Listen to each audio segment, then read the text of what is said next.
ನಮಸ್ಕಾರ, ಎಲ್ಲರೂ ಹೇಗಿದ್ದೀರಾ? ಐ ಹೋಪ್ ಎಲ್ಲರೂ ಚೆನ್ನಾಗಿದ್ದೀರಾ ಅನ್ಕೊತೀನಿ.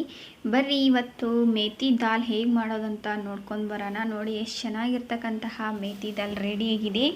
ಇದೇ ರೀತಿ ನೀವು ಕೂಡ ಮನೆಯಲ್ಲಿ ಟ್ರೈ ಮಾಡಬೇಕಾ? ಹಾಗಾದರೆ ಈ ವಿಡಿಯೋವನ್ನು ಸ್ಕಿಪ್ ಮಾಡದೆ ಕೊನೆವರೆಗೂ ನೋಡಿ. ಯಾರೆಲ್ಲ ಹೊಸದಾಗಿ ನೋಡ್ತಿದ್ದೀರಾ ದಯವಿಟ್ಟು ಶೇರ್ ಮಾಡಿ, ಸಬ್ಸ್ಕ್ರೈಬ್ ಮಾಡಿ ಮತ್ತು ಕಮೆಂಟ್ ಮಾಡೋದನ್ನು ಮರಿಬೇಡಿ ಫ್ರೆಂಡ್ಸ್. ಇವಾಗ ಬನ್ನಿ ಹೇಗೆ ಮಾಡೋದಂತ ಮಾಡುವ ವಿಧಾನವನ್ನು ನೋಡೋಣ. ನಾನು ಗ್ಯಾಸ್ ಮೇಲೆ ಪಾತ್ರೆ ಇಟ್ಕೊಂಡು ಪಾತ್ರೆ ಬಿಸಿ ಆದ ನಂತರ ಅದಕ್ಕೆ ಎಣ್ಣೆ ಹಾಕ್ಕೊಳ್ತೀನಿ ಫ್ರೆಂಡ್ಸ್. ಎಣ್ಣೆ ಬಿಸಿ ಆಗುವವರೆಗೆ ನಾವು ತಡೆದು ಅದಕ್ಕೆ ಜೀರಿಗೆ ಮತ್ತು ಸಾಸಿವೆಯನ್ನು ಹಾಕಬೇಕು. ಜೀರಿಗೆ ಸಾಸಿವೆ ಚಟಾಪಟ ಅಂದಮೇಲೆ ನಾವು ಇದಕ್ಕೆ ಕರಿಬೇವಿನ ಸೊಪ್ಪು ಮತ್ತು ಈರುಳ್ಳಿ ಮೆಣಸಿನ್ಕಾಯಿನ ಹಾಕೋಣ ಫ್ರೆಂಡ್ಸ್. ದಯವಿಟ್ಟು ತುಂಬ ಟೇಸ್ಟ್ ಚೆನ್ನಾಗಿರುತ್ತೆ. ನೀವು ಕೂಡ ಮನೆಯಲ್ಲಿ ಟ್ರೈ ಮಾಡಿ. ಹಾಗೆ ತಿನ್ನಬೇಕಂದ್ರೆ ಮಕ್ಕಳು ತಿನ್ನಲ್ಲ, ಅಥವಾ ಮೇಥಿ ಪರೋಟ, ಮೇಥಿ ಚಪಾತಿ ಈ ರೀತಿ ಏನಾದರೂ ಮಾಡಿ ತಿನ್ನಿಸ್ಬೇಕು. ಈ ರೀತಿ ದಾಲಲ್ಲಿ ಕೂಡ ಹಾಕಿದರೆ ಬೇಳೆ ಸಾಂಬಾರು ತಿನ್ನೋರು ಚೆನ್ನಾಗಿ ತಿಂತಾರೆ. ಇವಾಗ ಜೀರಿಗೆ ಸಾಸಿವೆ ಚಟಪಟ ಆದಮೇಲೆ ಕರಿಬೇವು ಹಾಕಿ ಸ್ವಲ್ಪ ಹಿಂಗನ್ನು ಹಾಕ್ಕೊಳ್ತಾ ಇದ್ದೀನಿ. ಹಿಂಗೆ ಹಾಕಿದರೆ ಟೇಸ್ಟ್ ಚೆನ್ನಾಗಿ ಬರ್ತಾ, ಫ್ಲೇವರ್ ಕೂಡ ಚೆನ್ನಾಗಿ ಬರ್ತಾ, ಡೈಜೆಷನ್ ಸಿಸ್ಟಮ್ ಕೂಡ ಚೆನ್ನಾಗಿರುತ್ತೆ. ಸೊ ಹಾಗಾಗಿ ಎಲ್ಲರೂ ಯೂಸ್ ಮಾಡಿ ಹಿಂಗನ್ನು. ಈರುಳ್ಳಿನ ಹಾಕಿದ ನಂತರ ಹಸಿಮೆಣಸಿನ್ಕಾಯಿಯನ್ನು ಉದುದಾಗಿ ಹೆಚ್ಚಿಟ್ಕೊಂಡು ಅದನ್ನು ಎಣ್ಣೆಯಲ್ಲಿ ಚೆನ್ನಾಗಿ ಫ್ರೈ ಮಾಡಿ ತೊಗೋಬೇಕು ಫ್ರೆಂಡ್ಸ್. ಇದು ಫ್ರೈ ಆಗಬೇಕಂದ್ರೆ ನಾವು ಇದಕ್ಕೆ ಉಪ್ಪನ್ನು ಹಾಕಬೇಕು. ಉಪ್ಪು ಹಾಕಿ ಒಂದು ಸ್ವಲ್ಪ ಮಿಕ್ಸ್ ಮಾಡಿದ ನಂತರ ನಾವು ಇದಕ್ಕೆ ಟೊಮೆಟೊನ ಸೇರಿಸ್ಕೊಳ್ಳೋಣ. ಟೊಮೆಟೊನ ಸೇರಿಸ್ಕೊಂಡ ನಂತರ ನಾವು ಅದಕ್ಕೆ ಸ್ವಲ್ಪ ಅರಿಶಿನ ಪುಡಿ ಮತ್ತು ಇವಾಗಲೇ ನಾನು 3 ಸೀಡಷ್ಟು ಮೆಂತ್ಯ ಸೊಪ್ಪನ್ನು ತೊಳೆದು ಚೆನ್ನಾಗಿ ಕಟ್ ಮಾಡಿ ತೊಗೊಂಡಿದ್ದೀನಿ. 3 ಸೀಡು ತೊಗೊಂಡಿದ್ದೀನಿ. ಅದು ಬೆಂದರೆ ಸ್ವಲ್ಪ ಆಗುತ್ತೆ. ಸೊ ಹಾಗಾಗಿ ನೀವು ಎಷ್ಟು ಕ್ವಾಂಟಿಟಿಯಲ್ಲಿ ಮಾಡ್ತೀರಲ್ಲ ಆ ಕ್ವಾಂಟಿಟಿಯಲ್ಲಿ ನೀವು ಮೆಂತ್ಯ ಸೊಪ್ಪನ್ನು ತಗೊಳ್ಳಿ.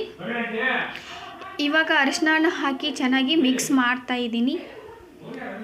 ಮಿಕ್ಸ್ ಮಾಡಿ ನಂತರ ಅದಕ್ಕೆ ಟೊಮೆಟೊವನ್ನು ಹಾಕ್ಕೊಳ್ತಾ ಇದ್ದೀನಿ. ಟೊಮೆಟೊ ಹಾಕಿ ಮಿಕ್ಸ್ ಮಾಡಿ ತೊಗೊಂಡು ಸ್ವಲ್ಪ ಮೇಲ್ಗಡೆ ಒಂದು ಪ್ಲೇಟ್ ಮುಚ್ಚಿಬಿಟ್ಟು ಬಿಟ್ಬಿಡೋಣ. ಯಾಕಂದರೆ ಟೊಮೆಟೊ ಮೆತ್ತಗೆ ಆಗಬೇಕು.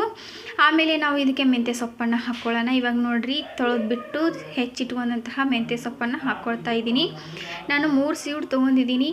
ಆದರೂ ಎಷ್ಟು ಭಾಳ ಕಾಣಿಸ್ತಾ ಇದೆ. ಬಟ್ ಇದನ್ನು ಸ್ವಲ್ಪ ಬೆಂದ ನಂತರ ಇದು ಹೆಂಗಾಗುತ್ತೆ, ಕಡಿಮೆ ಆಗಿಬಿಡ್ತೈತಿ, ಪೂರ ಕಡಿಮೆ ಆಗಿಬಿಡುತ್ತಾ. ಸೊ ಹಾಗಾಗಿ ಇದನ್ನು ಚೆನ್ನಾಗಿ ಮಿಕ್ಸ್ ಮಾಡಿ.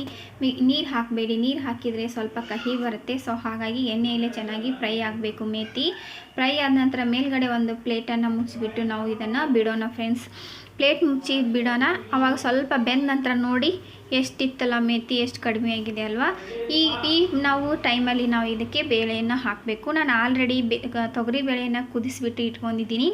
ಆ ತೊಗರಿ ಬೇಳೆಯನ್ನು ಇದಕ್ಕೆ ಹಾಕಬೇಕು. ತೊಗರಿ ಬೇಳೆ ಹಾಕಿದ ನಂತರ ನಿಮಗೆ ಇದಕ್ಕೆ ಖಾರ ಹಾಕ್ಕೊರಿ. ನಾನು ಹಸಿಮೆಣಸಿನ್ಕಾಯಿ ಹಾಕಿದ್ದೀನಿ. ನಿಮ್ಗೆ ಇನ್ನೂ ಖಾರ ಬೇಕು ಅಂದರೆ ನೀವು ಖಾರದ ಪೌಡರ್ ಯೂಸ್ ಮಾಡ್ಬೋದು. ನಾನು ಸ್ವಲ್ಪ ಅರ್ಧ ಟೇಬಲ್ ಸ್ಪೂನಷ್ಟು ಒಣ ಖಾರದ ಪೌಡರನ್ನು ಹಾಕ್ಕೊಳ್ತಾ ಇದ್ದೀನಿ.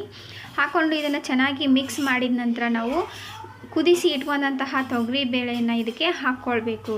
ಇವಾಗ ನಾನು ತೊಗರಿ ಬೇಳೆಯನ್ನು ಹಾಕ್ಕೊಳ್ತೀನಿ. ತೊಗರಿ ಬೇಳೆಯನ್ನು ಹಾಕಿ ಚೆನ್ನಾಗಿ ಕುದ್ದಿರೋ ತೊಗರಿ ಬೇಳೆಯನ್ನು ಹಾಕಿ ಚೆನ್ನಾಗಿ ಎಲ್ಲವೂ ಮಿಕ್ಸ್ ಮಾಡಿ ಮಿಕ್ಸ್ ಮಾಡಿ ತೊಗೊಂಡ ನಂತರ ನಿಮಗೆ ಇದರಲ್ಲಿ ಒಣ ಖಾರ ಬೇಡ ಅಂದರೆ ನೀವು ಹಸಿಮೆಣಸಿನ್ಕಾಯಿ ಪೇಸ್ಟನ್ನು ಕೂಡ ಬಳಸ್ಬೋದು. ಹಸಿಮೆಣಸಿನ್ಕಾಯಿನೂ ಕೂಡ ಸ್ಕಿಪ್ ಮಾಡಿ, ಬರೀ ಹಸಿಮೆಣಸಿನ್ಕಾಯಿ ಇಲ್ಲ ಅಂದರೆ ಬೇಡ, ನಮ್ಗೆ ಆ್ಯಸಿಡಿಟಿ ಆಗುತ್ತೆ ಅಂದರೆ ನೀವು ಒಣ ಖಾರದ ಪೌಡರು ಕೂಡ ಬಳಸ್ಬೋದು. ಟೇಸ್ಟಲ್ಲಿ ಏನು ವೇರಿಯೇಷನ್ ಆಗಲ್ಲ. ಬಟ್ ಹಸಿಮೆಣಸಿನ್ಕಾಯಿ ಬಳಸೋದು ತುಂಬ ಚೆನ್ನಾಗಿರುತ್ತೆ. ಇವಾಗ ಮಿಕ್ಸ್ ಮಾಡಿದ ನಂತರ ನಾನು ಕೊತ್ತಂಬರಿ ಸೊಪ್ಪನ್ನು ಕಟ್ ಮಾಡಿ ಹಾಕ್ಕೊಳ್ತಾ ಇದ್ದೀನಿ. ಕೊತ್ತಂಬರಿ ಸೊಪ್ಪನ್ನು ಕಟ್ ಮಾಡಿ ಹಾಕಿದ ನಂತರ ನಿಮ್ಮ ಮನೆಯಲ್ಲಿ ಯಾವುದೇ ಸಾಂಬಾರು ಪೌಡರ್ ಇರಲಿ ಅದನ್ನು ಸಾಂಬಾರು ಪೌಡರ್ ಹಾಕ್ಕೊಳ್ಳಿ. ಸಾಂಬಾರು ಪೌಡರ್ ಹಾಕ್ಕೊಂಡ ನಂತರ ಇದನ್ನು ಚೆನ್ನಾಗಿ ಮಿಕ್ಸ್ ಮಾಡಿ. ನಿಮಗೆ ಯಾವ ಕ್ವಾಂಟಿಟಿಯಲ್ಲಿ ಬೇಕೋ ಆ ಕ್ವಾಂಟಿಟಿಯಲ್ಲಿ ಇದಕ್ಕೆ ನೀರನ್ನು ಸೇರಿಸ್ಕೊಳ್ಳಿ. ಗಟ್ಟಿ ಬೇಕಂದರೆ ಸ್ವಲ್ಪ ಹಾಕ್ಕೊಳ್ಳಿ, ಇಲ್ಲ ನಿಮಗೆ ತೆಳು ಬೇಕಂದರೆ ಸ್ವಲ್ಪ ಜಾಸ್ತಿನೇ ನೀರು ಹಾಕ್ಕೊಳ್ಳಿ. ಬಟ್ ಚೆನ್ನಾಗಿರುತ್ತೆ. ಬಟ್ ಪಪ್ ಮಾಡಿದ್ರೇ ಇದು ತುಂಬ ಟೇಸ್ಟು ಚೆನ್ನಾಗಿ ಬರೋದು. ಸೊ ಹಾಗಾಗಿ ಮಾಡಿ ಮಿಕ್ಸ್ ಮಾಡಿ ತೊಗೊರಿ. ನಮ್ಮದು ಟೇಸ್ಟಿಯಾದಂತಹ ಮೆಂತ್ಯ ಸೊಪ್ಪಿನ ಬೇಳೆ ಪಪ್ಪು ರೆಡಿ ಆಗುತ್ತೆ. ನಾನಿವಾಗ ಸ್ವಲ್ಪ ನೀರು ಹಾಕ್ಕೊಳ್ತಾ ಇದ್ದೀನಿ. ನೀರು ಹಾಕ್ಕೊಂಡು ನಾನು ಇದಕ್ಕೆ ಸ್ವಲ್ಪ ಇಮ್ಲಿ ಚಟ್ನಿಯನ್ನು ಹಾಕ್ಕೊಳ್ತಾ ಇದ್ದೀನಿ. ನೀವು ಇಮ್ಲಿ ಚಟ್ನಿ ಇಲ್ಲ ಅಂದರೆ ಸ್ಕಿಪ್ ಮಾಡಿ. ಇಲ್ಲಿವರೆಗೂ ಯಾರೆಲ್ಲ ನೋಡ್ತಿದ್ರೆ ಎಲ್ಲರಿಗೂ ಧನ್ಯವಾದಗಳು.